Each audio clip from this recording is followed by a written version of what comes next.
Salut à tous et bienvenue sur Johnny Catch. Il est le Special Counsel de Roman Reigns, l'ancien avocat de Brock Lesnar, celui qui a révolutionné le catch à l'ECW.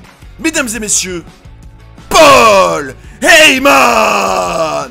Dans cette vidéo en deux parties, on vous propose un cocktail d'anecdotes incroyables qu'il a raconté au fil des années.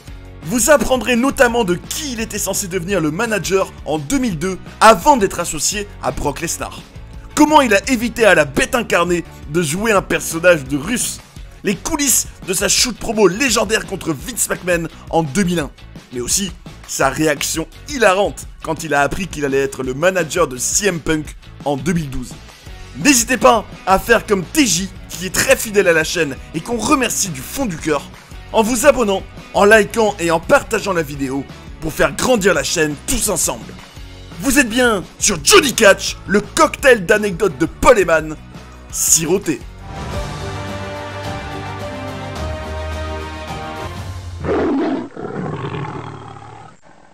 En 2002, Brock Lesnar était à l'Ohio Valley Wrestling et il en a eu marre d'être là-bas.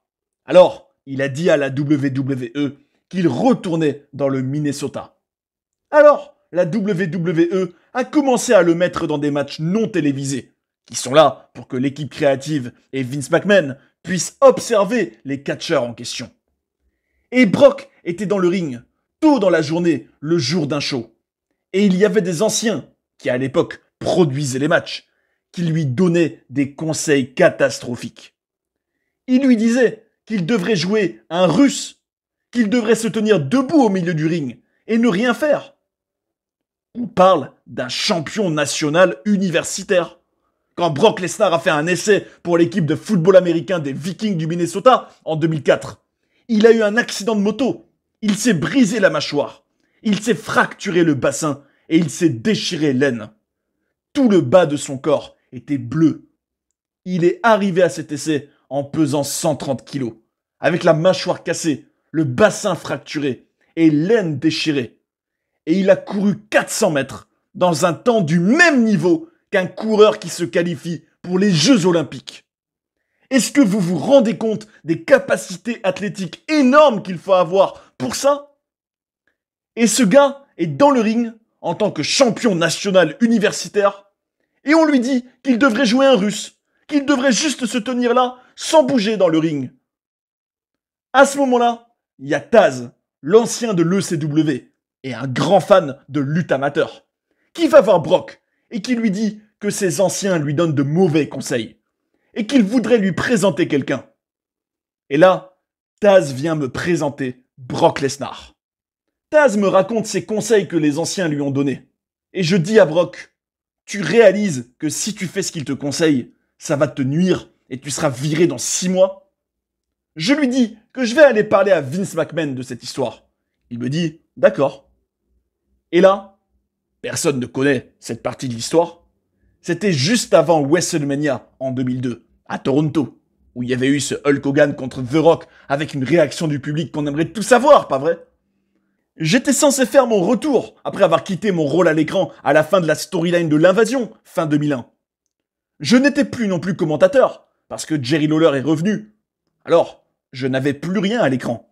J'étais uniquement actif en coulisses. Il était prévu que je revienne à l'écran en 2002 à WrestleMania avec Chris Benoit. Je suis allé voir Vince McMahon 2-3 semaines avant WrestleMania et je lui ai dit que j'aimerais qu'il me laisse produire les matchs de Brock Lesnar. Il me dit « D'accord, qu'on va voir ce que je peux faire avec lui ». Je suis allé voir Brock et je lui ai dit de choisir un adversaire. Les 2 premiers adversaires qu'il a choisis cette semaine-là étaient Funaki et Spike Dudley. Vous croyez que c'est juste un crétin du Dakota?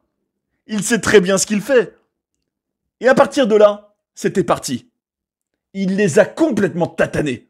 Je suis allé voir Vince et je lui ai demandé ce qu'il en a pensé. Vince m'a dit « Bon sang, ce gars, c'est de l'argent !» Le soir avant WrestleMania, on était dans une réunion de production pour préparer le show. On arrive au match de Chris Benoit et Vince ne dit rien. Après la réunion, je vais voir Vince et je lui demande si ce qui était prévu entre Benoit et moi s'était annulé. Il me dit qu'il pense qu'il va me mettre avec Brock Lesnar et me demande mon avis. Moi, j'ai vu Brock Lesnar devenir champion universitaire. J'aurais rêvé de l'avoir à l'ECW en 2000. J'ai vu ses cassettes de l'OVW. J'ai vu ses matchs non télévisés. J'ai produit ses derniers matchs. Je savais qu'il était la prochaine grande star du business. Il n'y avait rien ni personne comme Brock Lesnar. Alors, je dis à Vince que je suis d'accord pour être avec Brock, qu'il doit juste nous laisser un peu de temps pour mettre ça en place. Il me dit « Vous allez commencer le lendemain de WrestleMania, bon sang !»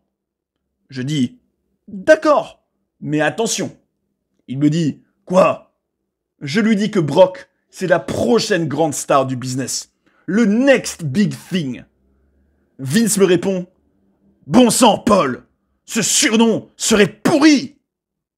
Vince a souvent eu raison sur beaucoup de choses dans nos disputes. Mais ce jour-là, c'est moi qui ai eu raison. En 2001, quand j'étais dans la storyline de l'invasion, je sais pas si tout le monde s'en souvient, mais quelques jours avant ma fameuse shoot promo face à Vince McMahon, il y avait eu une vignette à Monday Night Raw où Mick Foley allait voir Vince et où Vince mangeait des fruits sans calculer du tout Mick alors qu'il lui disait des choses fortes. Vince l'a complètement ignoré en montrant qu'il en avait rien à faire de l'opinion de Mick. À ce moment-là, on se préparait pour SmackDown. On était dans l'avion et Michael Hayes, un des officiels, a dit à Vince « Tu sais Vince, si tu veux vraiment que quelqu'un fasse une shoot promo sur toi, Paul te mettrait complètement sous terre. » À cette période, l'alliance dans la storyline entre la WCW et l'ECW avait été un désastre pour toutes les personnes impliquées, aussi bien à l'écran qu'en coulisses. Alors moi, j'avais hâte que ça se termine. Et là, ça se terminait enfin. On arrivait à la conclusion à Survivor Series. Dans l'avion, tout comme dans la vignette avec Mick Foley, Vince était assis à manger des fruits. Et il me dit « Hé Paul, tu veux me mettre sous terre ?» Moi, ça faisait un moment que je n'avais plus fait une de ces shoots promo comme je faisais à l'ECW. Je lui disais que s'il voulait que je le mette sous terre, j'étais le gars pour le faire. Je dis « Tu veux que je te fasse une shoot promo ? Ok, jusqu'où je peux aller ?» Vince me répond « Le plus loin que tu es capable d'aller, tant que tu donnes envie aux gens d'acheter le pay-per-view qui arrive et que tu me rapportes de l'argent. » Ok, ça je peux le faire. Je peux te rapporter de l'argent et te mettre sous terre. C'est parti. On est arrivé à SmackDown. Moi, je savais que je voulais mentionner les noms des promoteurs qui ont fait faillite à cause de lui. Celui de son père aussi, parce que je l'ai connu et que j'ai même travaillé pour lui en tant que photographe adolescent. Donc je trouvais que j'avais le droit de dire le nom de son père.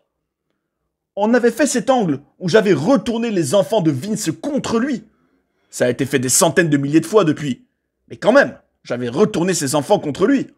Stephanie disait même à la télévision qu'elle voulait voir son père mourir. Je réfléchissais jusqu'où je pouvais aller.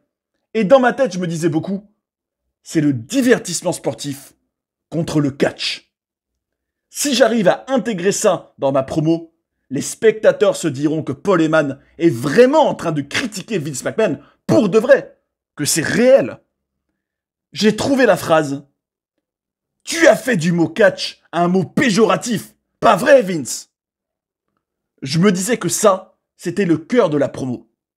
Pour le reste, j'avais aucune idée de ce que j'allais dire. Mais je sais que c'était ça le message que je voulais envoyer. Que l'Alliance représentait le catch et que lui, cette pourriture qu'il était, représentait le divertissement sportif. Que lui voulait des superstars, alors que nous, on voulait des catcheurs. C'était ça le cœur de la promo. Au milieu de la journée, à quelques heures de SmackDown, je suis allé le voir en lui demandant s'il ne voulait vraiment pas savoir ce que j'allais dire dans la promo. Il me disait « Non, rapporte-moi de l'argent !»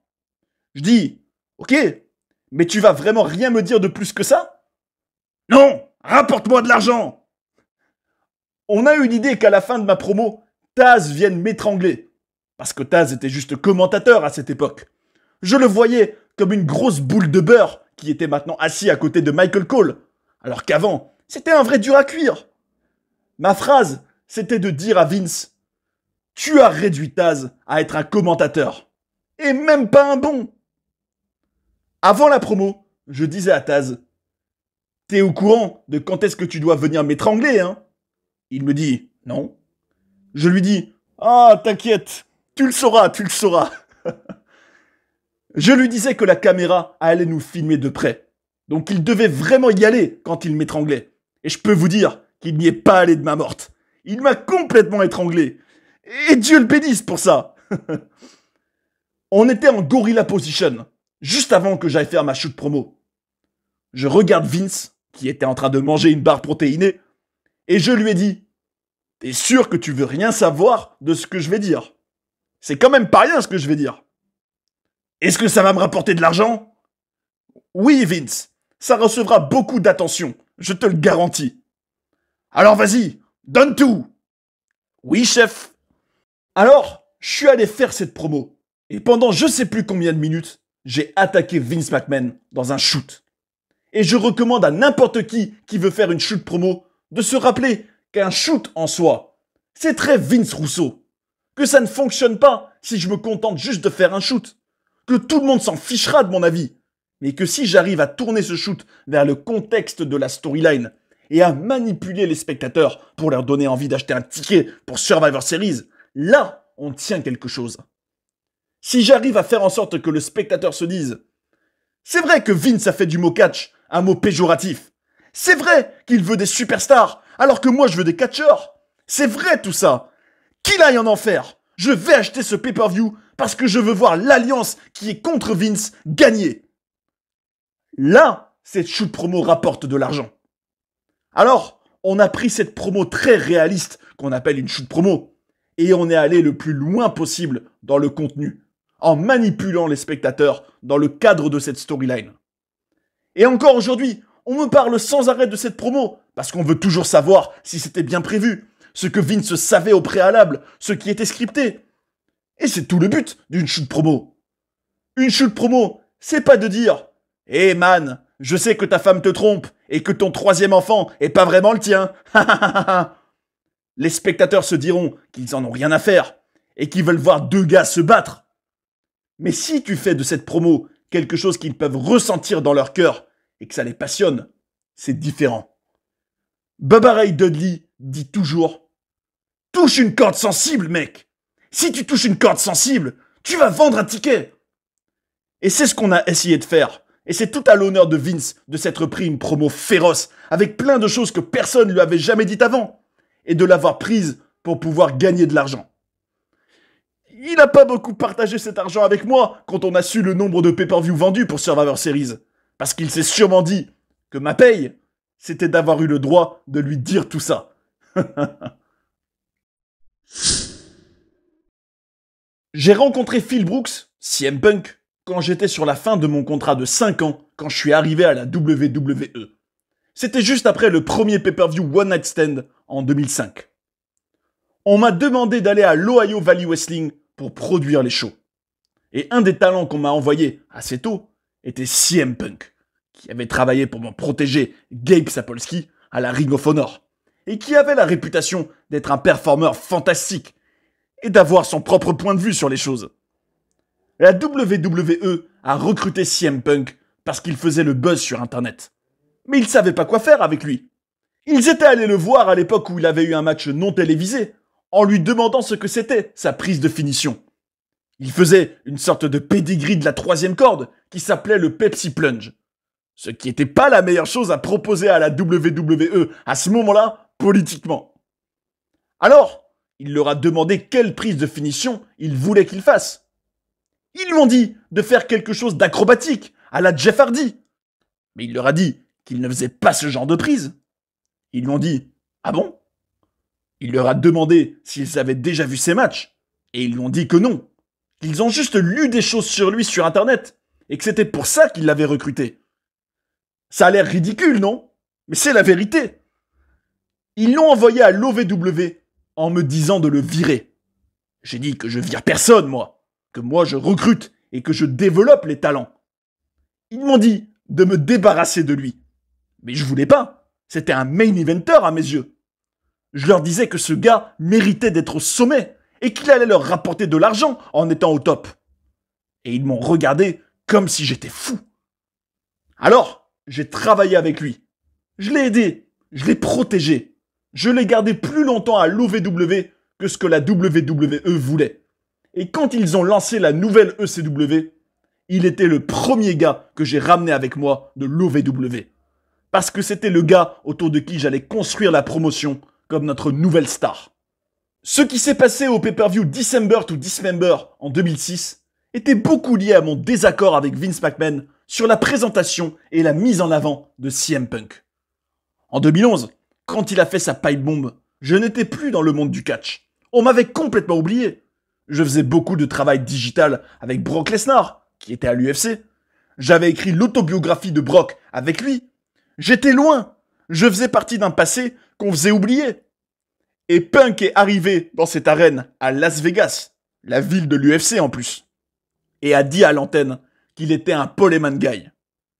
Vu qu'il était hyper populaire à ce moment-là, les fans ont cherché mon nom sur Google. Ceux qui me connaissaient étaient choqués d'entendre mon nom. Ceux qui ne me connaissaient pas sont devenus intéressés par qui j'étais. Un an plus tard, en 2012, j'étais de retour à la télévision avec Brock Lesnar. L'accord que j'avais trouvé avec la WWE quand je suis revenu, c'était que je travaillais uniquement avec Brock. Je ne voulais travailler avec personne d'autre. Et la WWE ne cherchait pas non plus à ce que je travaille avec quelqu'un d'autre. Après SummerSlam, en 2012, où il y avait eu le match de Brock Lesnar contre Triple H, on a pris des congés. On devait revenir en février 2013 pour ensuite construire la revanche entre Triple H et Brock à WrestleMania 29, qui allait avoir lieu à New York, au MetLife Stadium, un stade qui était en plus pas loin de chez moi et où je pourrais emmener mes enfants. Il était question qu'à ce moment-là, on se dise au revoir avec Brock, que c'était sympa d'avoir pu travailler ensemble. C'était ça l'accord à la base, mais les choses ont changé en cours de route. On a fait SummerSlam, où Brock avait fait abandonner Triple H et lui avait cassé le bras. On s'est dit au revoir avec Brock le lendemain, après Raw, et voilà, avec Brock, on se revoyait plus jusqu'en février. Mais Vince McMahon a ensuite eu une idée, pour le lundi suivant, dans un show à Chicago. Un élément clé de l'histoire, ça. Où c'était en plus le season première de Monday Night Raw.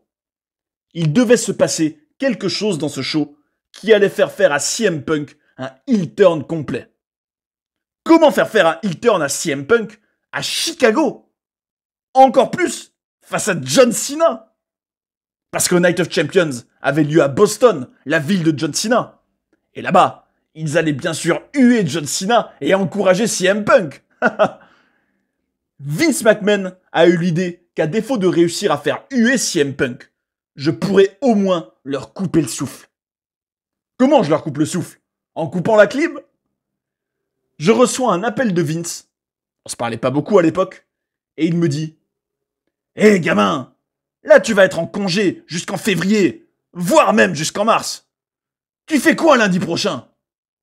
Je lui dis: lundi prochain, je regarde le show de Chicago à la télévision. Il me dit: c'est intéressant, parce que j'aimerais justement que tu le vois de plus près. J'ai cette idée que tu travailles avec quelqu'un d'autre, pas seulement Brock Lesnar. Je lui dis que tout va bien pour moi, qu'on n'a pas besoin de parler de ça, que je suis déjà content avec Brock, que je voulais emmener mes enfants à WrestleMania. Il me dit: j'aimerais bien voir tes enfants à WrestleMania. Je lui dis: oh, merci. Moi aussi, je verrai tes enfants à WrestleMania. Il dit qu'il a réfléchi à me mettre avec quelqu'un d'autre. Mais je lui dis qu'il n'y a pas besoin, que je suis déjà très bien, qu'il doit laisser tomber.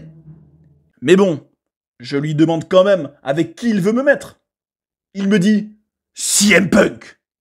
Je réponds: ah, super. À lundi prochain alors.